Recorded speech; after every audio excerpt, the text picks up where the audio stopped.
যদি হকারদের কোনো পুনর্বাসন ছাড়াই উচ্ছেদ করে দেওয়া হচ্ছে, তারা বলছেন যে ক্ষমতা আসার পর ভালো কাজ করবেন, এই ভালো কাজ করার নমুনা দেবেন। তার মানে সরকার গরিব মানুষের দায়িত্ব নিতে চাইছেন না, অথচ গরিব মানুষের ভোটে জিতেই সরকার তৈরি করেছেন। অনেক ক্ষেত্রে তারা বলছেন বৈধ হকার অবৈধ হকারের এই যে বৈধ হকারের ডেফিনেশন কি আর অবৈধ হকারের ডেফিনেশন কি প্রকাশ্যে সরকারি স্ট্যাম্প সমেত ডেট দিয়ে মেমো নাম্বার দিয়ে বের করতে বলুন। আমরা বৈধ অবৈধ হকার আমরা নিজেরা খুঁজে বের করে নেব, মানুষই খুঁজে বের করে নেবে, তাদেরকে আলাদা কোনো মেশিনারি ব্যবহার করতে হবে না। কিন্তু বৈধ হকারের ডেফিনেশন আর অবৈধ হকার কাকে বলে তার ক্রাইটেরিয়া প্রকাশ করতে হবে সরকারি মেমো নাম্বার দিয়ে। দমদম এবং উত্তরপাড়ায় যে মাঝরাতে যে হকার উচ্ছেদটা হলো, এটাও ইনফরমেশন, সেই বিষয়ে আপনি কি বলবেন, যাদেরকে কিছু না জানিয়ে এভাবে? সরকার সরকারি জমিতে অবৈধ লোকদেরকে তুলে দিচ্ছে। কোন লোকদেরকে তুলে দিচ্ছে? যে লোকরা সেখানে জমিটাতে বসে কিছু সৎপথে উপার্জনের চেষ্টা করছেন।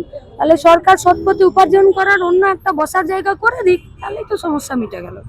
হকাররা আর তো কিছু চাইছে না। হকাররা কি বলছে নাকি যে রেলের ওই জমিটা ওই টুকরোটা আমার নামে লিখে দিন? বলেনি তো।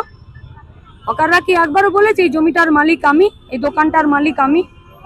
হকাররা কি বলছে যে এই জমিটা ভাই আমি রেলকে দিচ্ছি, আমাকে পয়সা দাও তার বিনিময়ে? তা তো বলেনি। রেল বস্তিতে যারা থাকেন, রেলের জমিতে বাজারে যারা দোকান দিয়েছেন, রেলের হকার যারা আছেন, তাদের একটাই কথা, সৎ পথে উপার্জন করতে চাই, এখানে বসে করছিলাম, আমাদেরকে যদি তুলে দিতে চান তাহলে কোথায় তুলে দেবেন আগে বলুন, তারপরে আমাদেরকে তুলুন। আর যদি আমাদেরকে তুলে দেন আর যদি দায়িত্ব নেন, তার মানে সরকার গরিবের সরকার নয়। আপনি আমার থেকে বুমটা এদিক থেকে সরিয়ে নিয়ে গিয়ে আর ওদিকে দেখান, ওই যে দেখুন এখানে রেলের জমিতে প্রভুজি বিরাট কাউন্টার করেছে। তো প্রভুজিও তো হকার, মানে বড় লোক হকার চলবে, 20 টাকার বাদামওয়ালা হকার চলবে না, এই তো, এটাই তো, আর তো কিছু নয়।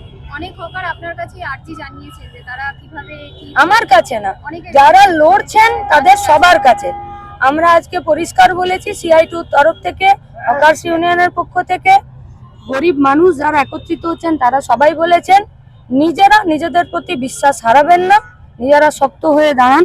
সরকার গরিব মানুষের দিক থেকে চোখ ফেরাতে পারে না, আর তারপরেও যদি চোখ ফিরিয়ে দেয় মানুষও চোখ ফিরিয়ে নেবে। 15 বছর পর চোখ ফিরিয়ে নিল না, এখন তো বেচারারা নিজেরা কোথায় বাঁচবে তার জন্য গর্ত খুঁজে বেড়াচ্ছে। এদেরকেও খুঁজতে হবে, সময়ের অপেক্ষা। এই ভিডিওটিকে লাইক করুন, আপনার গুরুত্বপূর্ণ মতামত কমেন্টের মাধ্যমে আমাদের জানান এবং আমাদের চ্যানেলের ভিডিও সবার আগে দেখার জন্য ইউটিউবে গণশক্তিকে সাবস্ক্রাইব করুন, ফেসবুকে ফলো করুন এবং শেয়ার করুন আপনার পরিচিতদের মধ্যে। আমাদের চ্যানেলে আপলোড হওয়া ভিডিও নোটিফিকেশন পেতে বেল আইকনটি ক্লিক করতে ভুলবেন না।